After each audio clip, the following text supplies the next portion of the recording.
మాట్లాడాలంటే నేను ఒక క్వశ్చన్ అడుగుతాను, దానికి కరెక్ట్గా సమాధానం చెప్తేనే మాట్లాడతా. సరే ఓకే. చెప్తావా? పెద్దోడు పుట్టేటప్పుడు నువ్వు నా కోసం ఎక్కువ వెయిట్ చేసావా, లేకపోతే పెద్దోడి కోసం ఎక్కువ వెయిట్ చేసావా? నీకోసమే కదా వెయిట్ చేస్తా. ఫస్ట్ చూసింది కూడా నిన్నే కదా. నువ్వు రాగానే నన్ను అడిగావు కదా పెద్దోడు ఎక్కడా అని. అవును, నువ్వు బాగున్నావు అని తెలిసిన తర్వాత పెద్దోడిని అడిగాను. నీ దగ్గర వచ్చి నిన్నే కదా అడిగాను. బాగున్నావు అని అడిగానా లేదా? బాగున్నావా అని అడిగావా? లేదు, గుర్తులేదు నాకు. నీకు గుర్తులేదు, నాకు గుర్తుంది. నిన్ను వచ్చి ఫస్ట్ నేను చూశాను. తర్వాత బాబుని వచ్చి ఎవరు ఎత్తుకున్నారు, వేరే వాళ్ళు ఎవరు ఎత్తుకుంటే ఆ తర్వాత రెండోసారి తర్వాత తీసుకొచ్చి చూపించా పెద్దోడిని. సరే, మళ్ళీ చిన్నోడు పుట్టినప్పుడు నేను రాలా బయటికి. ఫస్ట్ చిన్నోడే వచ్చాడు. అప్పుడు నా కోసం వెయిట్ చేసావా, చిన్నోని ఎత్తుకున్నావా? ఫస్ట్ చిన్నోడిని ఎత్తుకున్నా. ఎందుకంటే ఫస్ట్ తీసుకొచ్చి చిన్నోడిని ఇచ్చారు. నేను వెయిట్ తీసుకున్నాను. అంటే ఎవరిని ఫస్ట్ చూపిస్తే వాళ్ళు చూస్తావే కానీ నా కోసం అయితే వెయిట్ చేయవు. కాదు, అంతే కదా.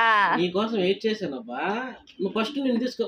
సెకండ్ టైం అప్పుడు వాడిని చూడకుండా నా కోసం నువ్వు వెయిట్ చేసి ఉండాలి. మీ అమ్మ నా దగ్గర తీసుకొచ్చి ఇచ్చేసింది చేతికి బిడ్డని. ఇచ్చేసి బయట చూసుకుంటే బయట తీసుకొచ్చి చూపించింది మీ అమ్మ. తర్వాత నా కాంచి నది అయితే తీసుకెళ్ళింది బిడ్డని. తర్వాత నీకోసం నేను నాకంటే నీకు నీ కొడుకులే ఎక్కువ ఇష్టం. అవును, కదా. నేను మీ అమ్మకి వెళ్ళిపోతాను చూడండి మా అమ్మ.